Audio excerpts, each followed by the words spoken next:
Well, y'all, the hour is upon us. Wow, thanks so much for coming out. Many of you have been asking to hear the story of our trip to Israel ever since we got back, and y'all have been patiently waiting, and we finally have the opportunity as a church family to gather and to listen to our story, which turned out to be, before the war broke out, it was a trip of a lifetime, for sure. And so we're looking forward to sharing about the front end of our trip, the actual reason that we went, and then all the nitty gritty of us getting out. So thank y'all so much for coming. So let's have a word of prayer and we will get started. Lord, for every person in this room and for the way that they have been a support to our family before, during, and since our trip to Israel, we are filled with gratitude for all that you are seeking to do in our lives. As a community, we just submit and surrender to it all. And Lord, if this story tonight can help anyone draw just a little bit closer to you, we will give you all the thanks and praise. And everyone said, Amen. Well, several have asked, what in the world were you doing going to Israel in the first place? And I want to begin by just introducing why it all came about anyway. It's this guy's fault. His name is Tom Harrison. Tom Harrison pastored there we go. There he is, that guy. It's that guy's fault. Tom Harrison pastored a very large Methodist church in Tulsa, and a few years ago, he retired. And a group of people got together and said, Pastor Tom, we want to bless you in retirement. What can we do to help you to extend your ministry in retirement? And so they talked, and so they gathered $2 million.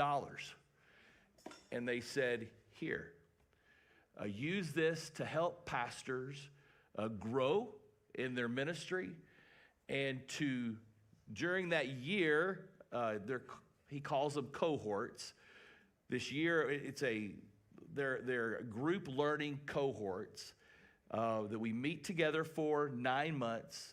And at the end of that 9 months, you take a trip to Israel together with your spouse.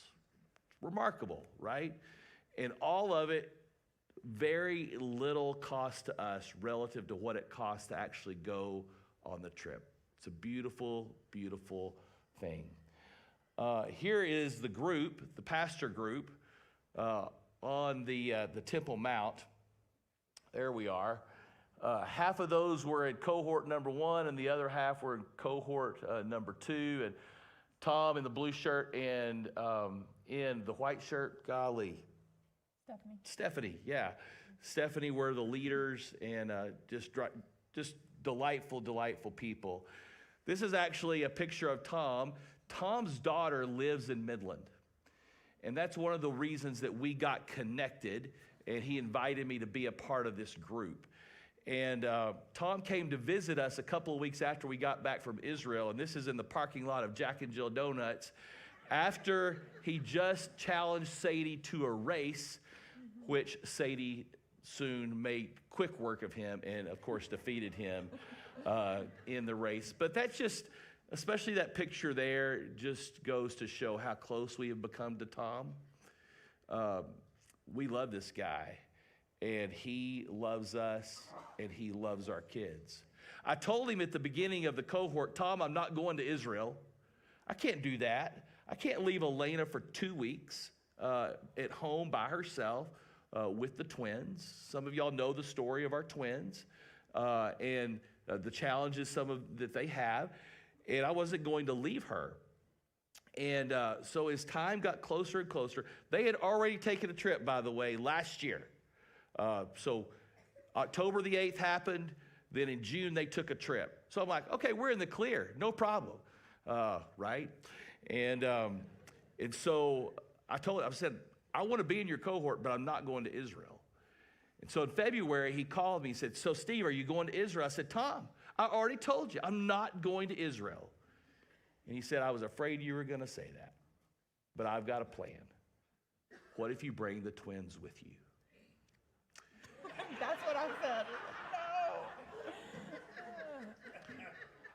So, of course, the answer was not immediate. We had to have a lot of conversating with a lot of people praying. Everybody's unequivocally, take them, go, you got to go.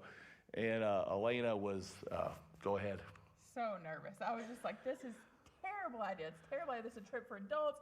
We're looking at ruins. Like this, they could not be less interested in this. And they'd never flown on a plane before, and we're gonna, take them on these 14-hour plane rides and all this stuff. But anyway, it turned out God was good. So much better than anything that I could have imagined. So that was good. Yeah. For sure. And so we left on June the 2nd. Remember the day, for those of y'all who were here, that we released the balloons out in the parking lot here? We left the next morning with that on our minds. And I just wanted to show you a map just really quick of Israel. I'm going to try to draw on this and see how it goes. This is where we flew in. We flew in Tel Aviv. And I'm just going to kind of take you through our trip on the map so you can see. We went up here this way to the Sea of Galilee. Then we came all the way down to the bottom of the Dead Sea, and then back up to Jerusalem. And then that's when we were supposed to go back to the airport where we started, but alas, that did not happen. So we had to go back over here, all the way back over here, and then over here to Jordan, and then down to Amman to get on to to get onto the airport, to get into the airport in Amman. And so we'll talk about that later. But I just wanted to give you a sense of the journey that we took. So we landed in Tel Aviv, and we found our first night there. It was beautiful. I mean, it's nothing like what I pictured. I just pictured Israel as like all desert, and there was lots of beautiful things. All right, we don't spend a lot of time because we said we have a limited time. The kids were so excited. They'd never seen the ocean before. So this was the first night, and we went and saw that part, but the sun was going down. Okay, keep going. Another picture of we were so tired. The flight was long, but the kids really did a good job. It was good, overall good. The next morning, all the hotels we stayed at had these amazing buffets and everything, but I remember especially this very first one. This lady, an Israeli, was there, and she was like, came up to me basically saying, why are you here? She was like, she goes, aren't you scared? Like, why are y'all here? And I looked at her, I was like, are you scared? And she said no. And I said, well, then I'm not scared. I was like, you live here. If you're not scared, why should I be scared? I was like, if you get scared, let me know. She may have been scared by the time it was over. Of course, I never saw her again. But honestly, I think part of it was probably just ignorance, but it's like I wasn't scared because I think partly because they'd taken another trip, the year before, everything had gone fine. And truly, until the war started, there was never a time where we felt unsafe or anything like that. It was actually a great time to go because there was no other tourists there, and there was no lines, plenty of time. That was a double-edged sword because we'll get to our tour guide and Tom, they both love to talk. They'd be like, normally we only have like 3 minutes at these places, and we'd be like, bummer. It was like they were just lots of talking. So anyway. Yeah, well, we forgot to mention about Tom. Tom had a stroke within a month before we left. And but he is determined, and I told this to him, to his face in front of the whole group. You are annoyingly optimistic.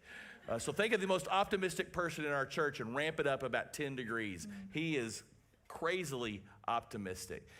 And then 2 days before we left, all of our flights got canceled. Maybe God was trying to tell us something, but we were not listening. Yeah.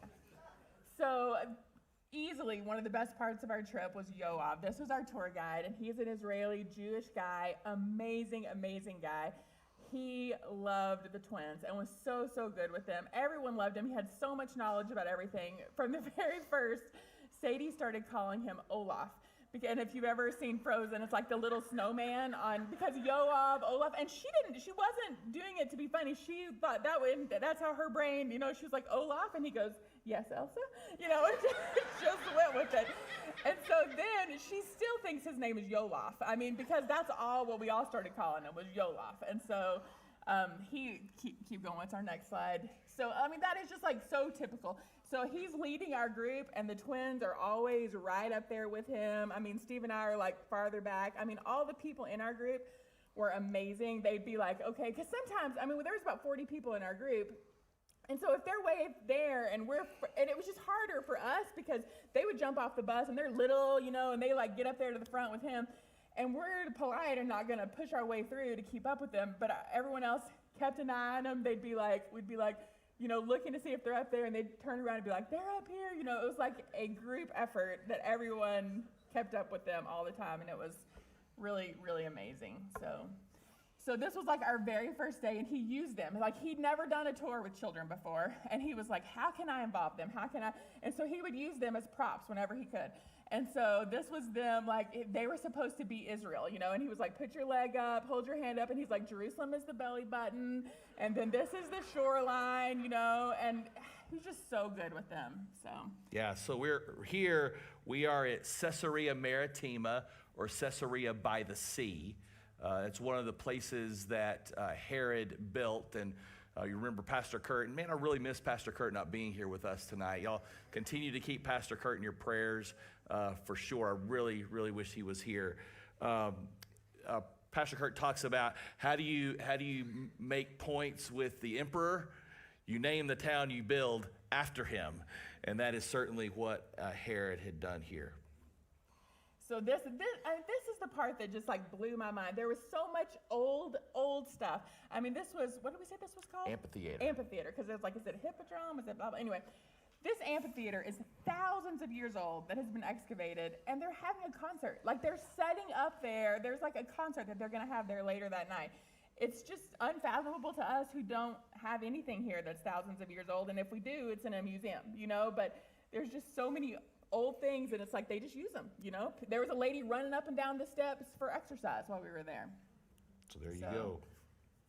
And then this was the twins' favorite part. I asked them, what was your favorite part of Israel? They said, seeing the ocean. So this was the Mediterranean Sea, and we were all supposed to get our feet wet. You can see how well that went.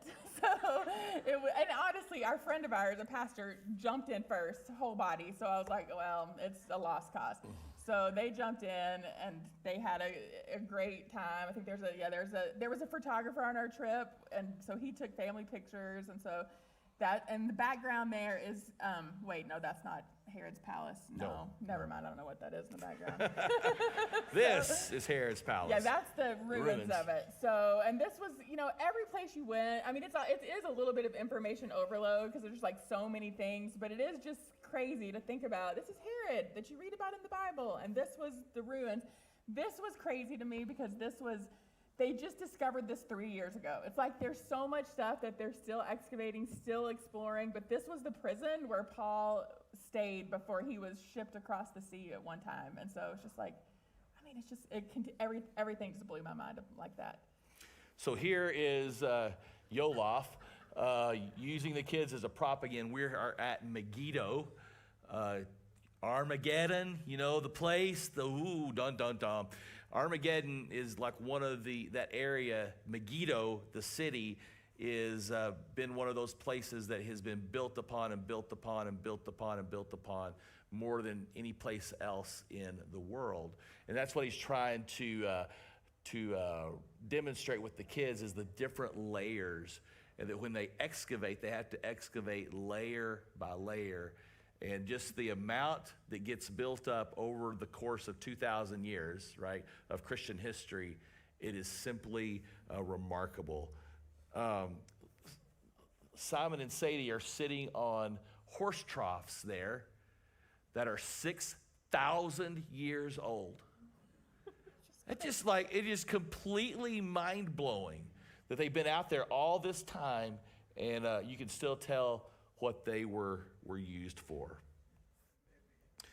This, we went, as we crossed over the mainland of Israel.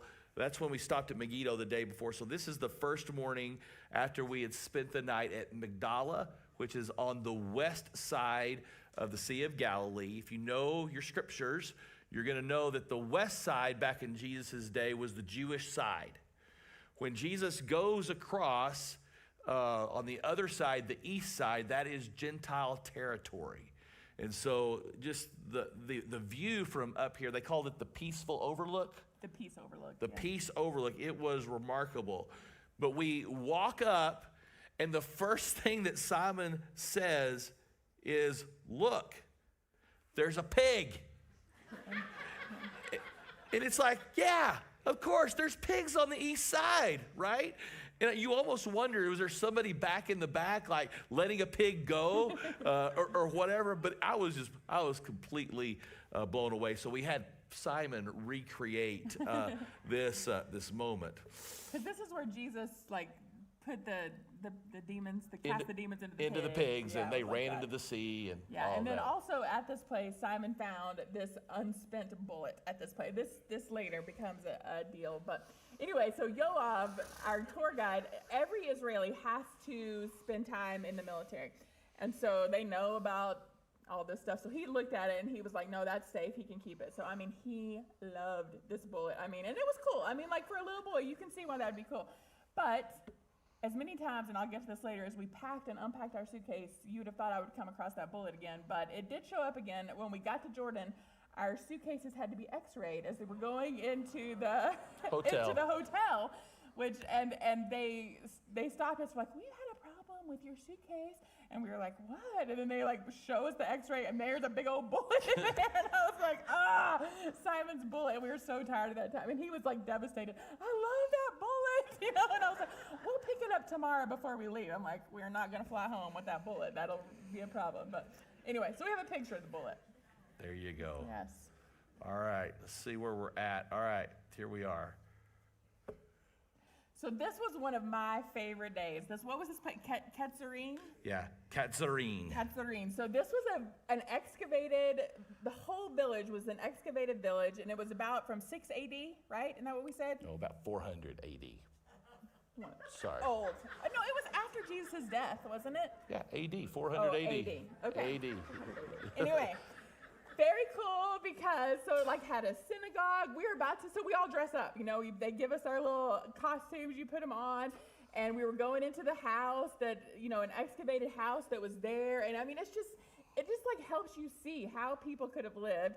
And so, okay, go ahead and go, because I'm just going to skip through a lot of these, but it was they planted, so we were there during wheat season. If we'd have been there during olive season, we would have made olive oil. But they had planted wheat, and then they'd already harvested the wheat, but then you took it and they called volunteers. So there's Sadie pounding out the wheat heads, keep going, just fly through these. So then some of the other girls, then after it was all pounded, then you have to sift it out till you're left with just the kernels. Then they're grinding it here. There's some other people from our group, and there was several different ways that you could grind the wheat into flour. Then they had someone else already make the wheat into bread dough. And so then we're just so everybody knows, I'm representing the Red Raiders over in Israel. Yes, in his costume. So there you go. Yes. So then you make it into these little bread things. Go ahead, keep going. Everyone made it. It was just such an interactive experience. And then he cooked them for us on this big iron thing over a fire. And then they made they'd made olives. I think that they had actually cured those olives in olive oil and this special yogurt sauce, and we ate it all. And it was just, it was just such a neat experience. It's different than just looking at everything, but just really getting to experience it. So I really loved that day. So then, after we left there, we went north, and if you've been around Bible study at all, or been around church much in the last few years, you know this place. This is the gates of hell in Caesarea Philippi, or present-day Basania is the name of the town. And so here is what's on the right, And there is what's on the left. That is the gates of hell. Right there. That was where they rerouted the spring where that came out of. And it's just a little bit in front of it where they rerouted it from. But that was where they believed was the gateway to the underworld. It was a center of worship of the Greek god Pan. It was a disgusting, back in the day, it was a disgusting place. And so even when you walk into you're prepared for this, or at least I was prepared for it. It's like you're prepared to feel kind of gross, just walking to where really bad things happened and bad things happen to people. But it's like, it's at the gates of hell that Jesus says he's going to build his church. Wow. And so there's this feeling of peace. For me, it's just this feeling of peace that Jesus' presence there and what he said redeemed the spot. Man, it was just really, really a powerful, powerful moment. Of course, the Jordan River is just central to Israel all the way around. And when you get up to the north, you're starting to get to the base of the mountains. And so this is there's two natural springs that feed the Jordan River. It's not by rain. I mean, some rain gets in the Jordan River, but it's primarily through these springs from snowmelt from Mount Hermon. We're on this bridge and just in awe of this, that much water is coming out of a spring. It's just amazing. And Yoav, we were talking to him. He said, yeah, I was talking to a guy not too long ago. And he said that it's very likely that the water we're seeing is between 2,000 and 3,000 year old snow melt. That it takes that long for it to matriculate through the mountain and to make it to the spring before it's expelled. So let's consider this. Some of the water that you see behind you, Jesus could have seen as snow on Mount Hermon. Wow. That blew my mind. I was not expecting that. Well, up there in the north, along with Caesarea Philippi and the gates of hell, this is Tel Dan. And Dan is an important spot in the history of Israel, particularly the conflict between Judah in the south and Israel in the north. When the tribes split after Solomon, the north didn't want their people going down to Jerusalem to worship.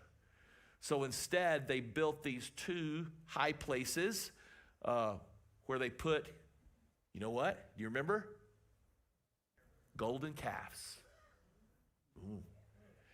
And right here is a rebuilt altar of what it could have looked like with that golden calf on top of it. And so that was an astonishing moment to be able to be there where really pagan worship happened.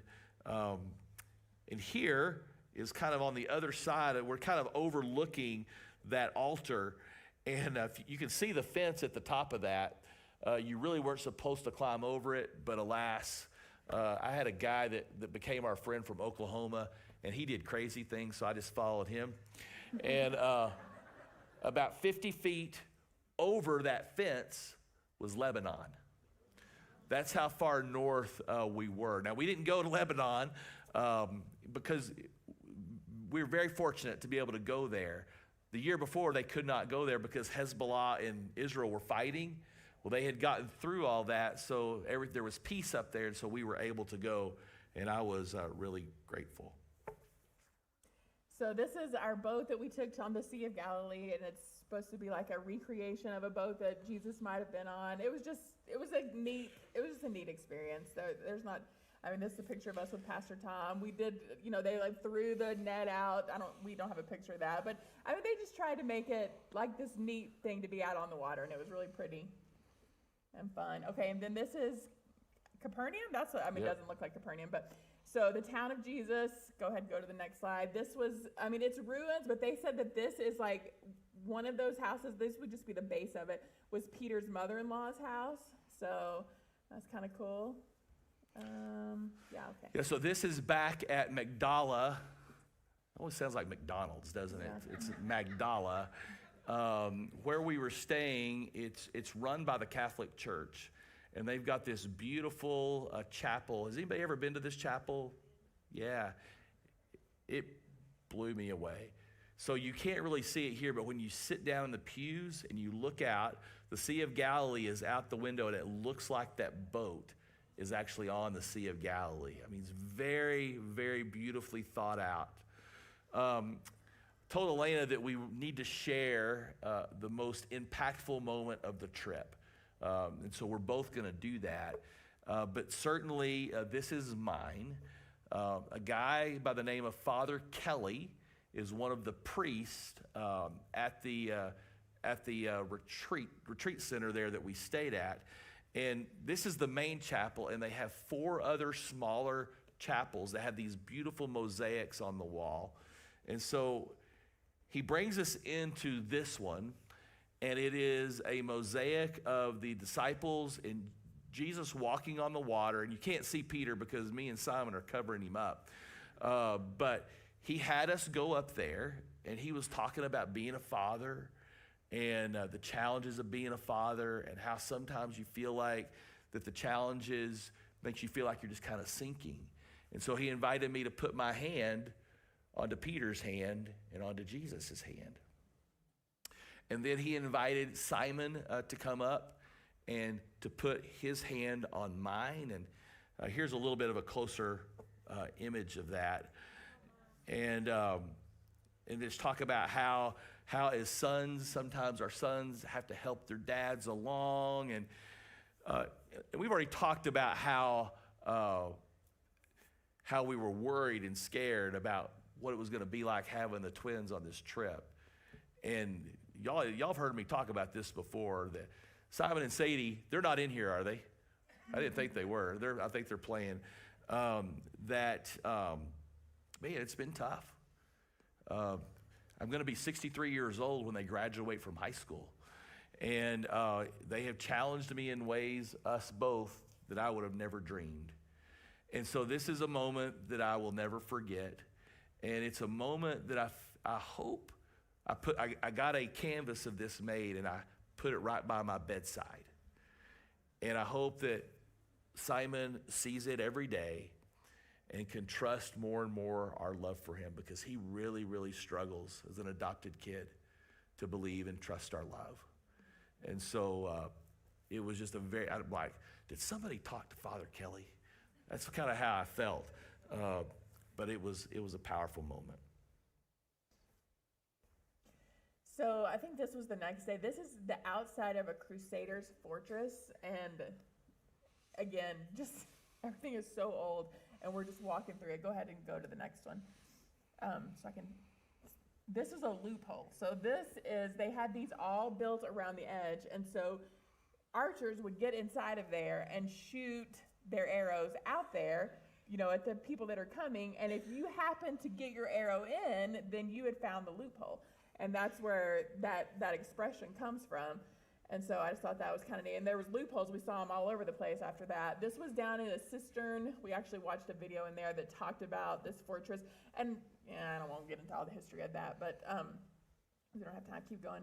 So this is a moat that was outside of it that I was like, how did they get water in the moat? There's like, they never put water in it. So it is a waterless moat, but it still worked because it's like you still had to cross over, either go down and up the walls or cross a bridge to get there. So, and you had to find, I remember this, to see if you can find the secret passageway out. And of course, the twins found it in that fast, and they were like, yeah. So kind of ruined it for everyone else. Yeah, I love that picture. That's me up on the bridge. Yeah. So that's kind of fun. Beit Shean. This is the other place was called Belvoir, a beautiful place. I don't in remember. French, since it was a Crusader thing. This is a place called Beit Shean. Beit Shean will come back into the story later as well. But this is for millennia, there was a city here that eventually became a Roman colony. It just blows your mind. It was very well excavated, well preserved. This is so, like, this amphitheater was huge. And down there are the twins and Yoav, and he had a piece of paper, and he asked the twins to hold it up and to tear it. And we were at the very top, and you could hear it just like you were right there. Unbelievable how they were able to engineer that marvel. Here is the whole pastor group, so that amphitheater was huge. And so when they came to watch the games or performances, had to be a place to go to the bathroom. And so these were toilets, right? And what did they have out in the middle there? So performers would be out there. It's like you had to be entertained even while you were going to the bathroom. So they, like where those things are, they would stand like, jugglers, I don't know, whatever they did. And then there was like water that ran. You could see this little trough kind of thing underneath the toilet seats, like, and it would just, I don't know, it was just interesting. Like, that's crazy that that kind of stuff. So anyway. All right, so here we are. We are at Masada, where we are headed down to the base of the Dead Sea, heading south, and boy, the terrain changes quick, and you are out in the desert. Masada is a critical place because after the Jewish revolt and the temple was destroyed in 70 AD, there were a group of Jewish people that continued to run, and this is the place that they found a safe haven. And they held out there for years. And after they eventually gave in, they all committed suicide rather than be captured by the Romans and killed anyway. They all decided to commit mass suicide together. And well, there was like 3 that didn't, like a mother-in-law, a daughter-in-law, and a child. And that's how they heard the story. Like, they hid, and I'm sure they were still killed at some point, but that's how they got the story. Yeah. At Masada, here's an example of a mikveh where they did a ritual bathing, right? And there was those all over the place. It's like once you see it, you're like, because there had to be 7 steps. Like, he was like, if you see 7 steps going down, then if you've seen The Chosen, there's that one scene where Peter's wife gets into a mikveh, and anyways, yeah. Yeah. So there you go. And then one sunny afternoon, that's us floating on the Dead Sea. And it was crazy, y'all. Like, it was so hard to not float. Like, at one point, I went over in my stomach, my feet were like behind me. I was like, I don't know if I'd be able to get my feet back. It's so buoyant, and it's hot. Like, it is not refreshing. It is hot water. You cannot stay in there for very long. Everything starts to burn. You're like, time to go. But anyway, it was very cool. Like, it's okay, this is... And it reinvigorated my skin for the rest of the trip. So there you go. This is where the Dead Sea Scrolls were found. So this is the area where the scribes would spend time copying manuscripts. And then up on the side, the cliff, these were the caves where when the Romans came, because Masada and where the Dead Sea Scrolls were found were very close together. So when the Romans came, they shoved all of these scrolls in these are replicas, but that's what they found the Dead Sea Scrolls in. And they hid them all the way in the back. And so in the 40s, when they were found, some shepherd boy went in there and just threw something into the cave, and he heard it break something. And that is how they discovered them. Am I tracking right? Yep. And so, but some Romans had gotten to those manuscripts first. And at least some of them had, because, there's so many different parts of the Dead Sea Scrolls, like size of the postage stamp, because the Roman had got in there and just tore it all up. And so that's why they had to try to piece it back together. So this was probably my most meaningful part. This was at the Jordan River. And there was groups that were going down and being baptized in the river. But we're Methodists and we don't really rebaptize people. But I loved what we did even better. So we got with our group. So within our group, there was 6 of us. You were in groups of 5 or 6. and we had a remember your baptism service. And so each person talked about your baptism, and then Ryan, who is our leader, poured water from the Jordan River over each one of us. And it was so neat, especially just with the twins there, just because they don't remember their baptism, but we got to tell them about it and about all of y'all that were there and spoke blessings over them. And it was just, that part was just very meaningful for me. Yeah, this is all of our group right after we finished that. It was a special moment for sure. Then me and Simon and Sadie, we made our way down to the spot, the traditional spot where Jesus was baptized. And you think that water is dirty? It's not. It's full of minerals. And that's why it looks like it does. All of that water coming out of the mountains, Mount Hermon, is just full of minerals. And so that's why the Dead Sea is full of salt, is because there's no outlet for the Dead Sea. So all of the minerals from Mount Hermon are in the Dead Sea. And as they make their way down the Jordan River, you can start seeing them more. Here is me, and you can see this. You can see those pylons. Of course, we're on the Israeli side, and then there's some no man's land. You see that? And then there's some other pylons on the Jordanian side, and what you don't see is these two Jordanians with guns strapped to their shoulders, and you didn't go on the other side. So that was kind of, whew. All right, so this was definitely one of our favorite days. This is the Judean wilderness trip, and so they had all these Jeeps for us to get in. And I really wanted to be in one of Jeep like that, where you sat in the back. It just felt like that'd be so great, but we ended up in a regular Jeep, and this was our Jeep, and God knew he was so good to me because it was terrifying, y'all. This was so scary. Like that little last picture, it does not do justice. Like, you were good. There's not roads. They just started driving up the mountainside. And that one doesn't look bad, but there were times when you felt like you were like this, and I was like, everybody lean uphill, because it just like the whole thing might just topple over. And I mean, I guess our guy, we survived. So but I was so thankful I wasn't in the back, like grasping onto a bench, and they all said, and it was so hot. We had air conditioning. Thank you, Jesus. So anyway, that part was good, but yeah, keep going. Yeah. So one of the things that we did is we got to spend some time with some Bedouins. It was an awesome experience. Here is the son of a tribal leader of Bedouins, and we are at the mouth of a cistern. And you can see where see the rocks in the background where the water is diverted into this cistern. When they have floods in other parts of the country, the water will end up there and end up in this cistern. And so this guy brought his donkey, and of course, we were told that you could offer the kids a ride for 5 shekels. Yeah, and so that's like $1.50. And we didn't always have shekels. Like, we didn't get any, but Tom would give everyone some shekels, and I was like, do you have any shekels? And because of course the kids wanted to do that, and so I think we had a 50 shekel piece, right? And 100. And 150. So I just gave it to Steve. I mean, it's weird because like you're there and you're like, this isn't even real money. You know, that's how it feels. You know, you're just like, and so anyway, so Steve gave him 50 shekels instead of 5. Like he was expecting 5, he got 50. So boy, that's exciting times. Yeah, well this comes into play a little bit later. So then we make our way, go ahead. So this is like their compound, their houses, like where they live. This is, I mean, it's just crazy.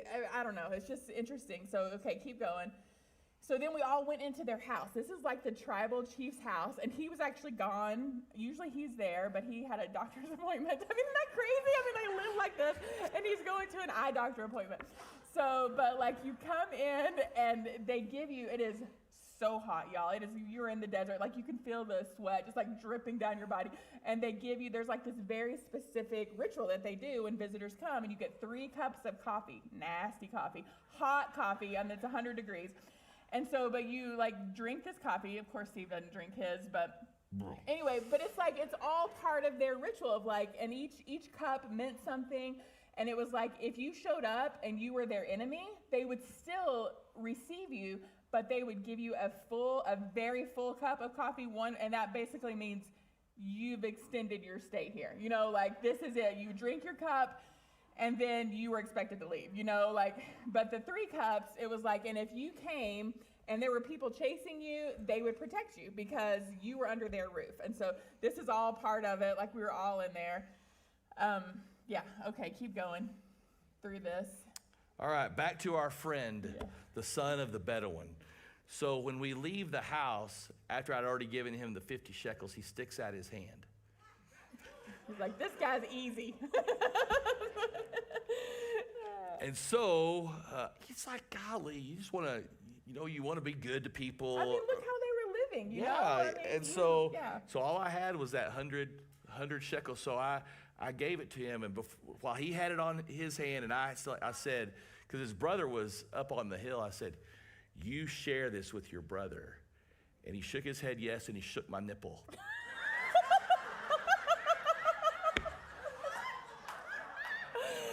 And later we asked Yoav, what does that mean? He said it basically means my brother's never gonna see this money.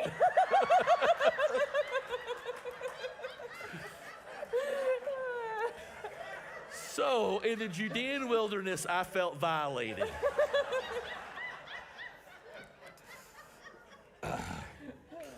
Man, the thanks you get. Yes. So here's our whole group at the highest point of the Judean wilderness. This is Mount Azazel, translated the mountain of hell. I was blown away when we got up here. You could see the Herodium. If you know about the Herodium, we're not going to talk about that tonight. You could see the Herodium. You could see Bethlehem. You could see Jerusalem. You could see the Dead Sea. See all of it from this spot. It was about 12 miles away from the Temple Mount. And this is the place on the Day of Atonement. You know the story, right? There's two goats. One of them is sacrificed, and the other one is sent out into the wilderness. In my mind, I'm like, okay, they kick it out the back door of the temple courts, and it's out into the wilderness. No, they walk that goat all the way 12 miles to Mount Azazel. And here is the sheer cliff that Simon almost threw himself off of. So scary. And that is where they would throw the goat off of, is this mountain. And down at the bottom, they found many skeletons, bones of goats. Crazy. It was just a powerful, powerful moment of kind of living in that historical reality. But so then while we were doing this, you can see barely off in the distance, there is a guy riding his camel, like running his camel up there. I mean, it was like, even Yoav was like, I mean, he's like, it's like Lawrence of Arabia. Ba-dum, ba-dum. I mean, like, he's running, and I'm thinking, oh my gosh, something bad has happened. He's come up here to tell us to get out of here, something, it's dead. But no, apparently he heard about Mr. Moneybags. And he was like, if he gave that much money for a donkey ride, how much is he gonna give for a camel ride? So he basically showed up like wanting to give people rides on the camel. So the twins got to ride the camel. And look how cool that is. Like, he knelt down, and then they stood him up. And the next picture shows how. So this is what just blows me away. And my friend from Oklahoma helped me he said, Steve, how many kids do you know that got to ride on a camel on the top of the Mount of Hell? I mean, wow, it's so cool. So here's another photo. See how Sadie's hair's blowing? I mean, it was windy up there. And again, I think we had another like 100 shekel piece. And the tour guide of like the Jeep guys, he heard about it and he was like, do not give him that. So that poor guy that saddled his camel and rode all the way up there got 20 shekels. He got ripped off. For sure. Anyway. Well, then after the harrowing Jeep ride that day, and I'm like, I don't want to ride Jeeps in the desert. It ended up being one of the best times of the trip, no doubt about it. We made our way into Jerusalem for the last part of the trip. Here we are walking the road that Jesus would have walked on from the Mount of Olives down the Kidron Valley and into the city on Palm Sunday.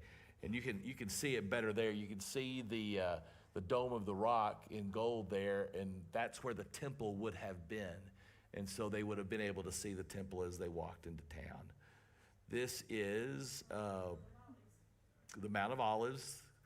or is it the The Garden of Gethsemane. Garden of Gethsemane and here. You couldn't go in there, but there was like all of these really beautiful old olive trees that you could see. Like, you know how Pastor Kurt talks about how they graft them in? You could see that. They were really pretty. Really pretty. This was actually in Caiaphas's house, and this is like you just went down into this dungeon, basically. And it's just crazy to think, why would a high priest have a dungeon in his house? But, I mean, and there was this one, I couldn't find the picture, but you could see it was like holes where they would tie prisoners' hands, and they said this was most likely where Jesus was brought and beaten before he was crucified. And so we read down there in the depths, we read Psalm 8. It was 80 or 88? But it's the psalm where it basically ends in sadness. It's like the only psalm that doesn't end with, and praise the Lord. So it was this very like heavy moment, you know? For sure. When she says way down, it was way down there. It was Yeah. really, because all the years pile up on top of each other and then go, it's something else. Yeah, we don't have a picture of the other side of this, but you probably can tell what it is. We are inside the temple, on the Temple Mount now, and we are looking at the eastern gate from the inside. Remember when Suleiman took over Jerusalem, and he started to learn about the temple and the temple wall, he learned that the Messiah was going to come through the eastern gate. So he's like, well, that ain't going to happen. So he just boards it up. And so to this day, the eastern gate is blocked. And this is from the inside, you can tell there's no way out of the eastern gate. This is like the top of the Temple Mount, and it just blew me away how big it is. Like, this is one corner of it. And I mean, it's just like we had a long way to walk to get to the edge of it. And just in my mind, when I picture the temple, I don't know, I just picture like the size of a large church or something, you know? But this was huge, and it was just shocking to me how big it was. Yeah, and we'll show you a picture of Casey later on, but my buddy from Oklahoma, he was in the Holy Land 10 years ago with his buddy, and they decided they were going to trace the steps of Jesus at the actual time of day that Jesus would have walked them. So they're at Caiaphas' house at like 2 a.m., that kind of thing. And so when they got to the Temple Mount, they said, hey, let's walk around the top of the wall. And so they walked the whole way around the Temple Mount on the top of the wall. And so I said, Casey, you want to do that again? He said, no, I've grown up now. So. And this was us in front of, so the part that is most likely the Holy of Holies is now a Muslim temple, is that what you call it? Shrine. And so you can't go in there if you're not a Muslim. And you also, like, you cannot, men and women are not allowed to touch each other. So, you know, you have to like kind of stand apart. You had to have your arms covered. If you forgot to wear long pants or a skirt, they had these, there was a guy there wearing like this long, they call it the skirt of shame, like this big, long green skirt that you would have to put on. So there was very specific, because it is ruled by the Muslim people. This part, you had to go through like metal detectors, and they said don't take, like we had to leave, we had our backpacks with journals and Bibles, like we couldn't take those up there, and they said if you're wearing crosses or like a Jewish star, they told us to take all of that off before we went up there. Guys, we're gonna have to start moving forward here. This is the Garden Tomb. This is kind of the later on, the Roman Catholics and the Orthodox and the Armenians, their place of resurrection is the Church of the Holy Sepulchre. So the Protestants had to get in on the game. And so that is the Garden Tomb. It's a possibility that this was the spot, but that's Elaine and I in front, and this is us actually inside the spot where Jesus could have rose from the dead. And this is what was so remarkable to me. If you see that rock all around, it's really, really rough, except in this one spot. And it's like you come to this realization that thousands and thousands of people have done what we did that day in pursuit of just drawing a little bit nearer to God. And over the years, they have worn that spot smooth. Right close to the Garden Tomb is what they call the place of the skull. And you can kind of see it, can't you? And so up on top is where they think that the cross may have been. All right.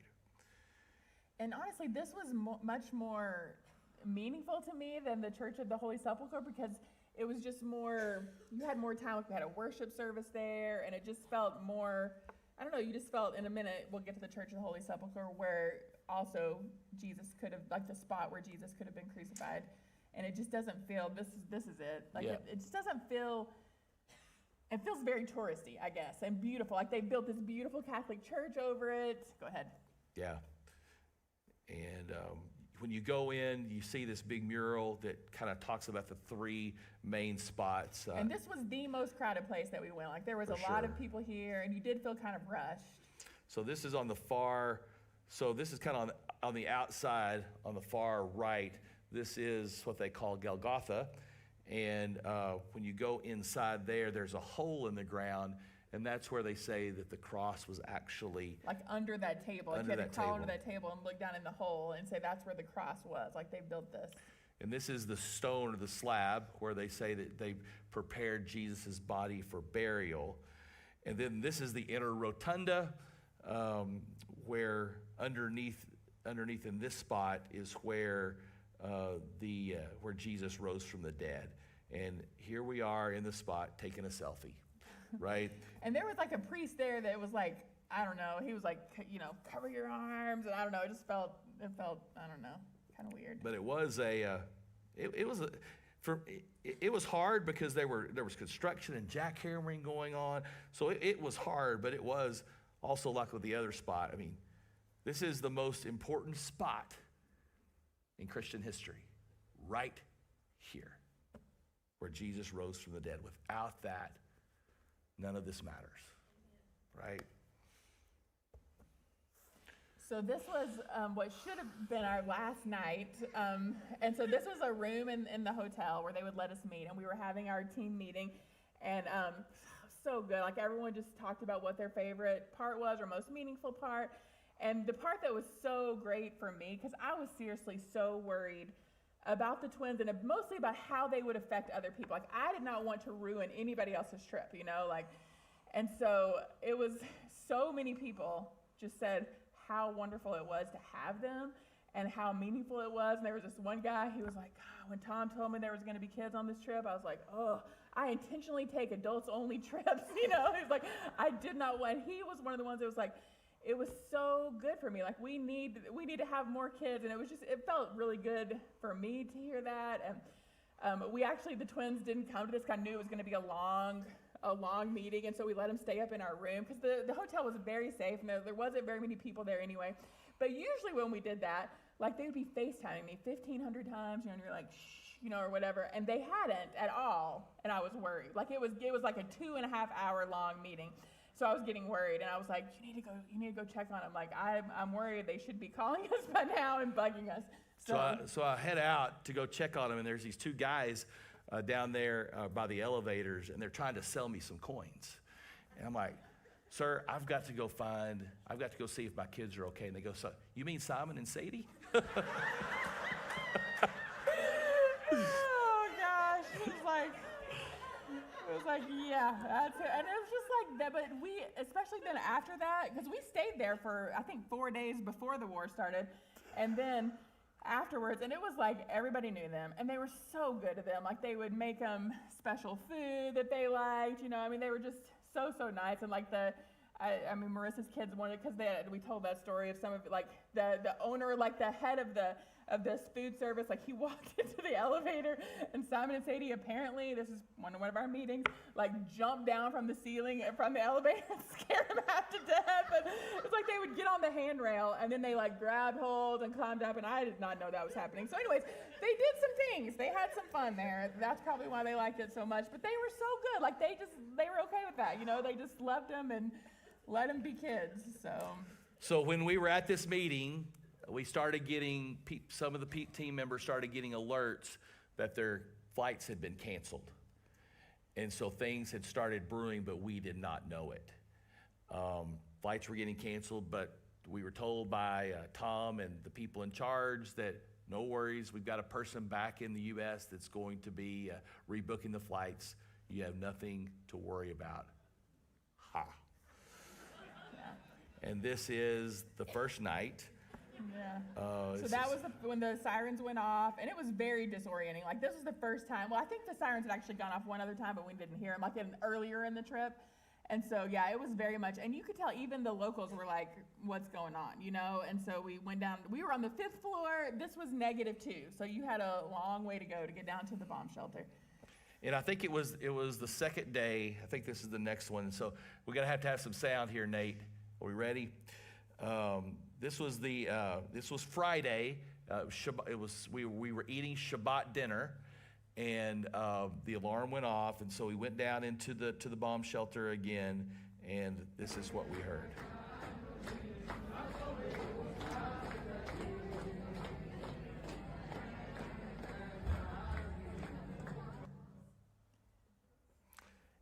There was a Jewish wedding happening in the hotel. And so talk about interrupting your wedding. And so we get down into the shelter, and instead of being angry and frustrated and mad that things are being interrupted, they are celebrating the fact that God was with them and that they were not alone through song. It was a powerful moment. Going back to here, we had no idea what was going on until Pastor Kurt called me while we were down in the bomb shelter and said, "Steve, are you okay?" I'm like, "What are we okay from?" and then we hang up. Pastor Melissa calls. "Steve, are you okay?" "Yeah, Pastor Kurt's told me what's going on. We're okay."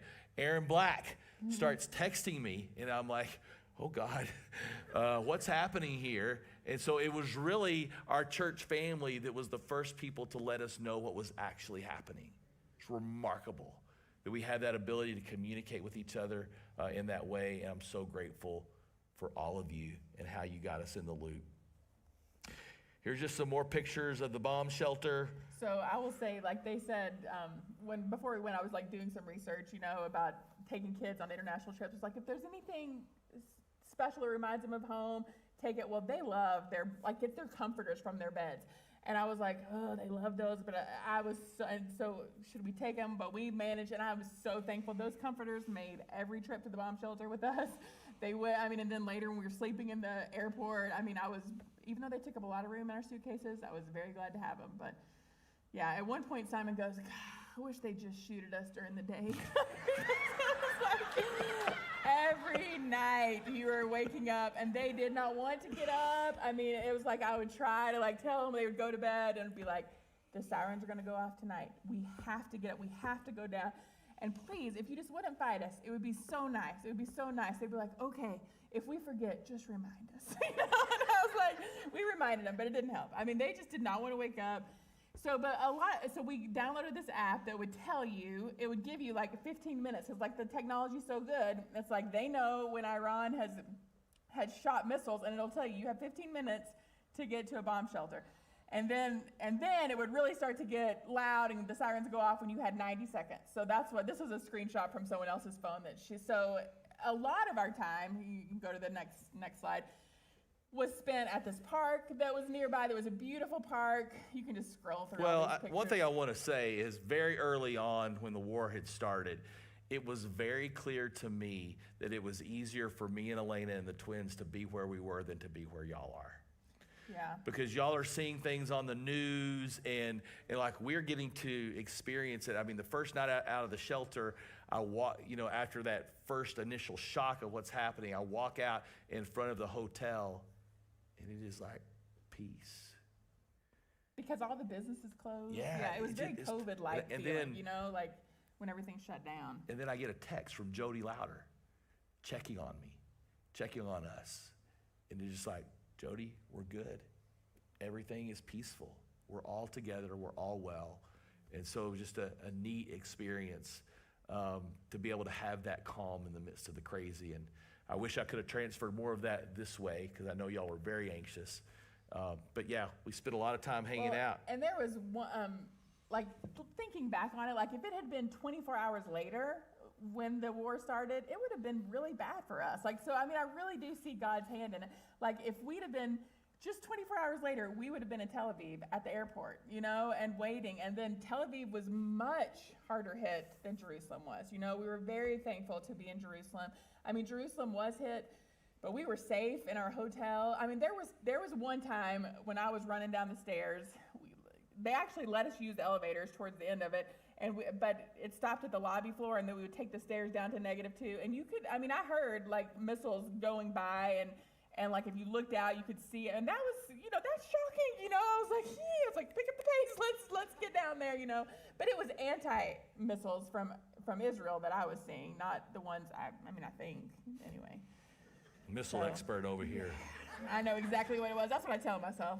Yeah. So just more from the bomb shelter. That this was the our team's corner. We got in the far back corner, and us trying to kill time, eating some pizza, and about that time,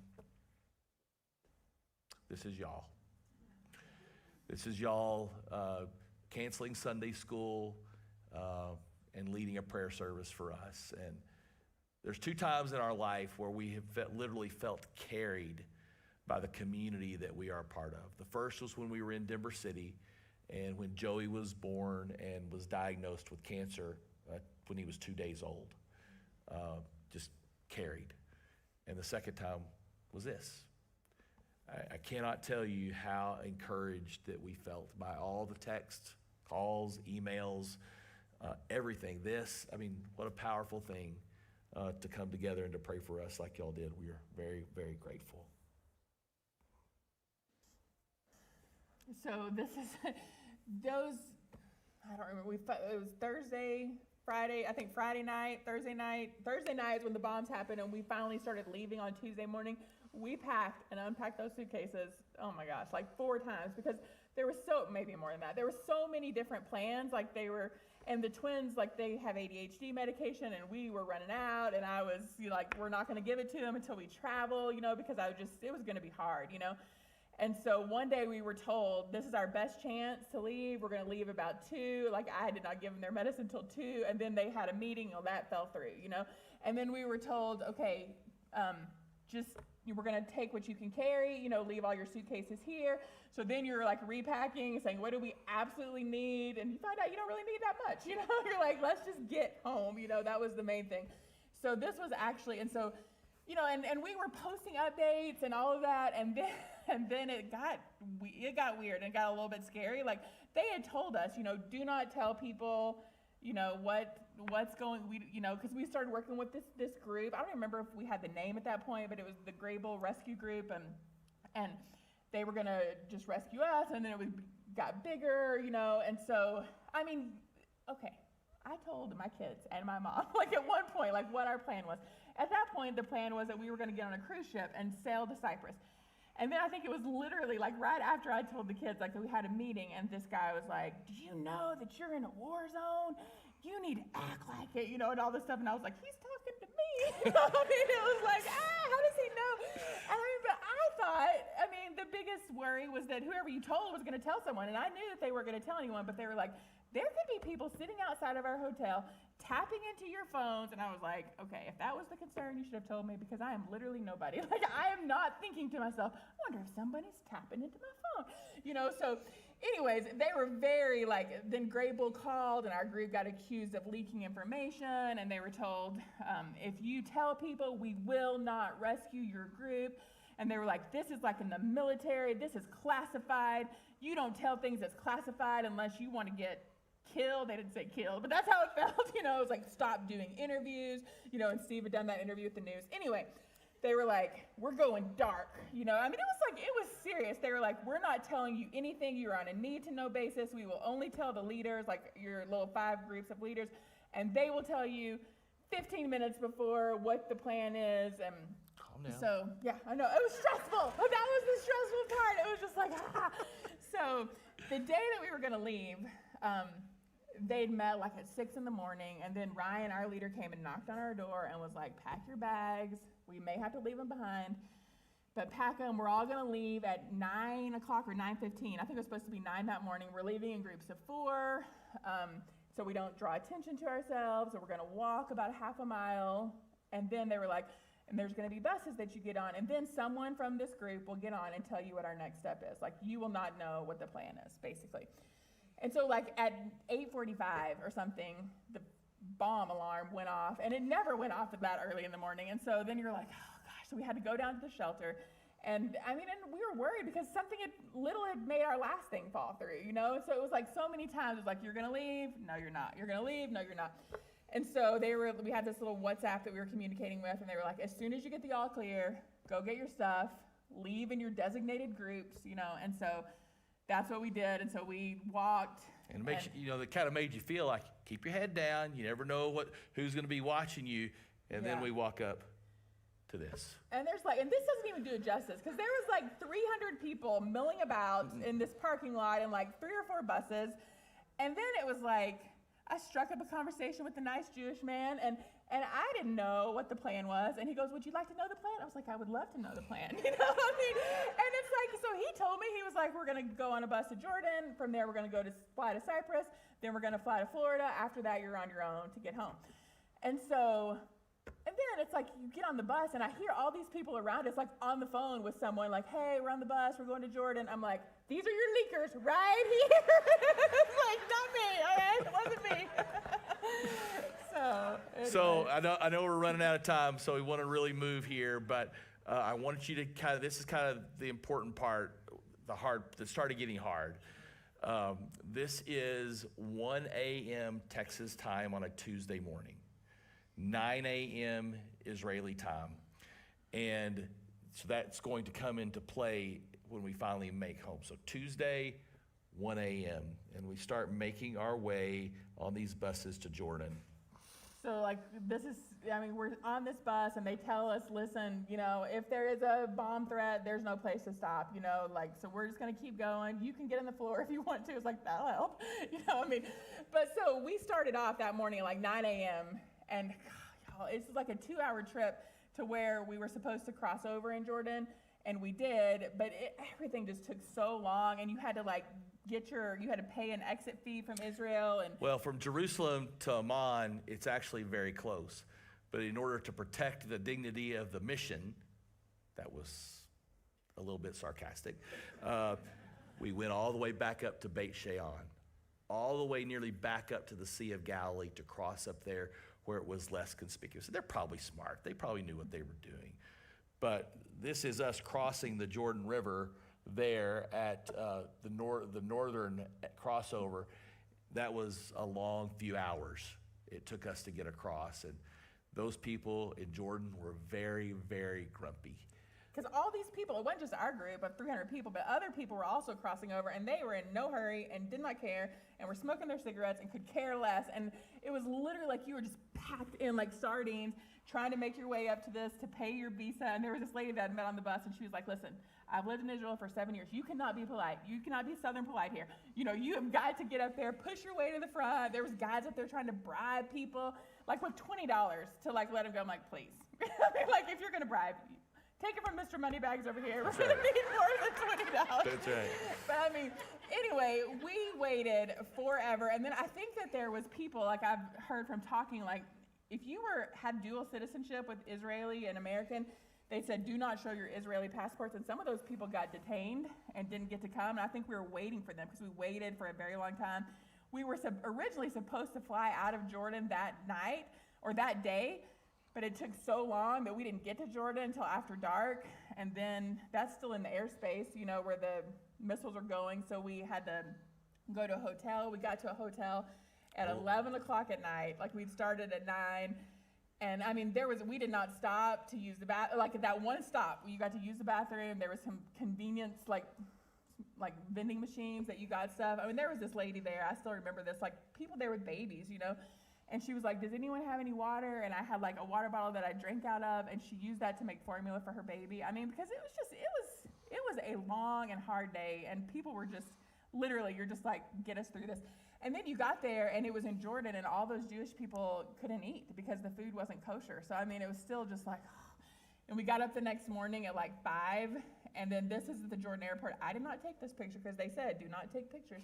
And I was following instructions, but anyway, it was weird. It felt weird here. Like the Grable, that guy in the front there that's taking the selfie, like they came around and was like, you are Americans, speak English. Because a lot of the Israeli people were speaking Hebrew. Not Israeli, they're Americans, but they're Jewish and they speak Hebrew. and they were like, if you are speaking Hebrew, your life is in danger. I mean, it felt not great in Jordan, and we were very, very happy when we finally, and it took forever again, like nothing was on time. This is us, yeah. About 1 p.m. How many of you remember Eastern Airlines? They went out of business in 1991. And we're flying on their plane. Yay. It smelled like cigarette smoke. That's how long it had been since someone had flown on this plane. But were we complaining? Absolutely No, not. no, We were so very happy. happy. And this is us finally in Cyprus getting off the plane. And we are so pumped. We think we're good. We think we're almost there. We are not almost there. Yeah. So this is us. We basically, it was too late. And so we were not able to get out that Well, day. they had a plane, but they didn't have a crew. That's I mean, right. it's like these people, these Great Bowl people are like military people, you know, and they want to like swoop in and like rescue these dramatic, but they don't think about, you know, little details. Like maybe we need a crew to fly the plane. It's hard. And so we kind of start making camp in this space in the Cyprus airport. Cyprus airport's not very big. This is where, it's just a We funny picked this picture. spot, yes, because it had some plugs. We're like, we got plugs, you know, because we need to charge up. So And this is us trying to finally get some sleep. we tried to make little forts for the kids because they were like, wait, we're sleeping here? And again, so thankful for those blankets that, yeah. For sure. So every night since this night, when I go to sleep, I think of this moment. It was like I got Elena's backpack, and I sleep with a hugging pillow. Anybody sleep with a hugging pillow? And it fit perfect. And I was able to get some pretty good sleep that night because of that backpack. And so every time I put my arms around that pillow every night, I think of this moment whenever we were trying to push through. This, about 6 o'clock the next morning, because we were told we might be able to get on the plane at 6 a.m. And when we were told that we were not able to, that was the low moment for our team. People were so down and so discouraged. And a couple hours later, we got breakfast, and people's spirits started picking up again. And then this is about 1:45 that afternoon. And we spent so much time just in line, and they're just trying to figure out what to do with us, you know, because we didn't buy tickets like regular passengers. And so it's like our things weren't working with their computer systems. I mean, we stayed in that line so long that Simon fell asleep again. I mean, like he was just, but I mean, literally at this point we had run out of medication, and I was so grateful for things like this. Like I really do see God's hand of just like, oh, just make him exhausted, you know, and that helps. But I mean, literally, Steve and I, we weren't the first ones to go up to get our boardings pass, but they pulled out all the people with kids and all the senior citizens, and they got to go first. And we were the first people that got our boarding pass, and the whole place just like erupted. Everyone was so excited that we were actually gonna go, you know. So then we got there, but still our boarding passes wouldn't open. It was a mess. Like, you know, you have to scan them, and it wouldn't open, and they kept going, well, just keep trying. And I was like, I'm sure that'll work, you know. It's like, anyway. Finally, we got on the plane, again, an Eastern airline plane, different one. I think that was 7 at night, and we did not actually take off until 11. I mean, because but they were nice. They let the kids go up to the cockpit and look around, and then they started harassing Casey and putting their stuffed animals on his head. I mean, He looks like an Okie, doesn't he? Right? Letting him do that. He was so good. So good. I mean, you just felt like you were with these people, and everyone was just like, whatever we need to do to get through this, you know, because it had been a very, very long time. I don't even know what night that was by that point. Yeah. So there we are in Florida, and there I'm going There's down. news crews there. And that's where we saw the governor. Some of you said you saw us walk by on Fox News that day. And so, yeah, that's where all that was happening. I mean, politicians are going to cash in on these opportunities. And I've been a Texan all my life, but for one day, I was a Floridian because Governor DeSantis got us out. Yeah. And it was really him and how they pushed to do this. And so we're Yes, very, very I'm grateful. very Yeah. glad. Very, very grateful. And there we are in Houston. Could not wait to get Chick-fil-A. I mean, Simon, it's like, I think that's the first place we went. And this is the, I think it was at the Houston airport. Again, our flight got delayed. I was like, of course it did. And And at this point, I think the twins were like climbing in and out of some furniture, like the chairs. And there was this lady, she was super nice. She was just watching. She goes, "This is better than a show." And Amberly, my friend, that's her that was with us. I said, "I think it's time for that Benadryl." So we did do that. They fell asleep for the last leg. So, but I mean, they found a guy with a dog. Yeah, this is us finally in the Midland Airport. So we started Tuesday at 1 o'clock in the morning, right, Midland time, and this is 4 o'clock in the afternoon on Friday. Of all that time, we spent a total of 5 hours in a motel room. All the rest was on an airplane or A bus. in the A bus, yeah. a bus or airport. Yeah. It was grueling indeed, but what a sweet moment that was to all of our people that were in our group that flew in and out of Midland. Were there together. That was a Friday, and then the next day, it was such a gift. All of the kids happened to be in Lubbock that weekend, and so we were able to drive to Lubbock.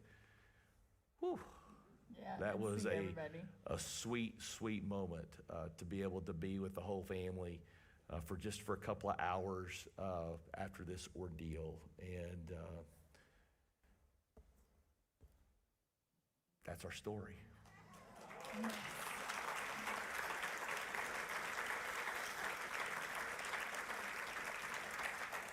If you have a question, there's a microphone here. We'll just take maybe 3 or 4 minutes for questions if anybody has any. Anybody questions? Come to the microphone, please. Yes, because the people we're recording We'll this just repeat it. Just repeat Yeah. It's okay. Just say it and we'll repeat your Okay. question. Okay, yeah, so I wanted to ask how long it took for you, once you were back in Midland, to genuinely feel kind of secure. Okay. And that you were back home and normal. Yeah, how long did it take us to feel genuinely back to normal and at ease after we got back to Midland? Go ahead. I do remember like that second night, maybe one of the kids had a nightmare or something, and they yelled out. And my first thought, and I never even really consciously felt unsafe there, but my first thought was, the bad guys have them, you know. And I was like, and I don't know, it's like I just thought, and I ran in there, and I was like, oh, we're home, you know. So I don't know. It didn't take that long, but maybe a week, you know, like because of jet lag and everything else. But I don't know. Yeah. Yeah, I think it's about a week, and Yeah. kind of I didn't have any bad. I'm a prolific dreamer. Any prolific dreamers in the room? Yeah, and so I didn't have any bad dreams while I was. But the first night at home, after we get back home, I have a dream. The main guy from our team that was helping us to get out, we were gathered in this room all together as a team in the airport, and a terrorist walked in and shot him dead, and I was there and I caught him before he hit the ground. And so obviously I was traumatized by something, right?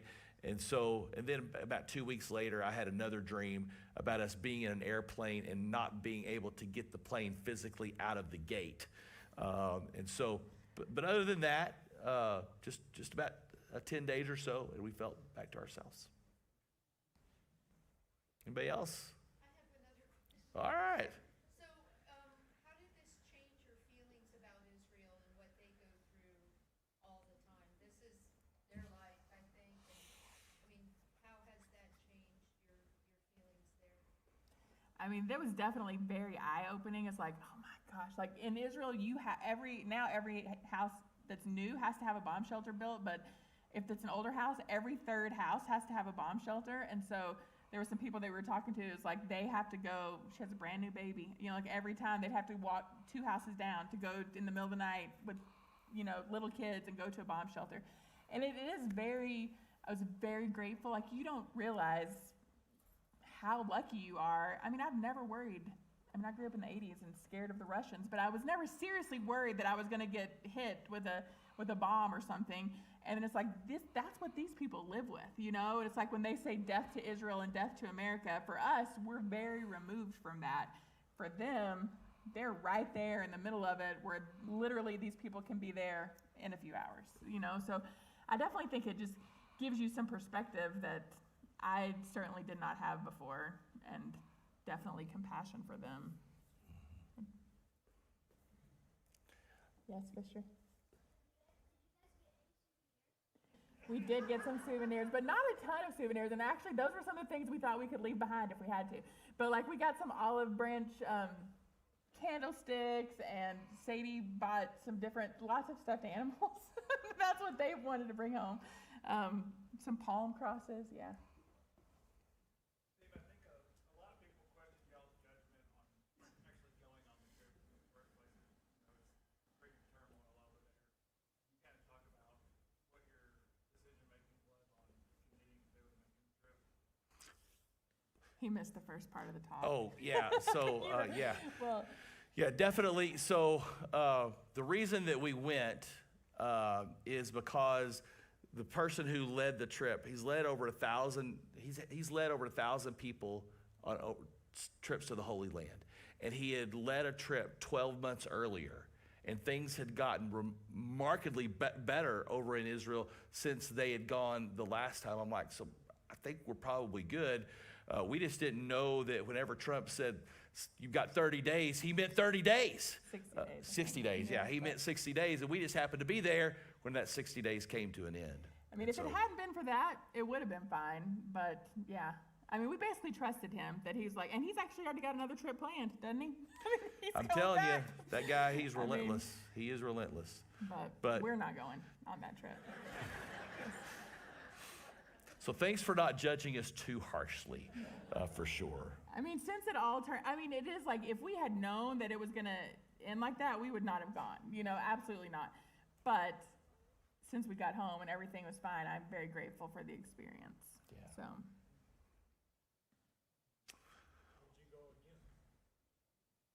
At some point. yeah. Things- It's like, is it ever gonna get better? I don't know, I don't but know. I definitely wouldn't be going next year. I'm not, no, I'm good.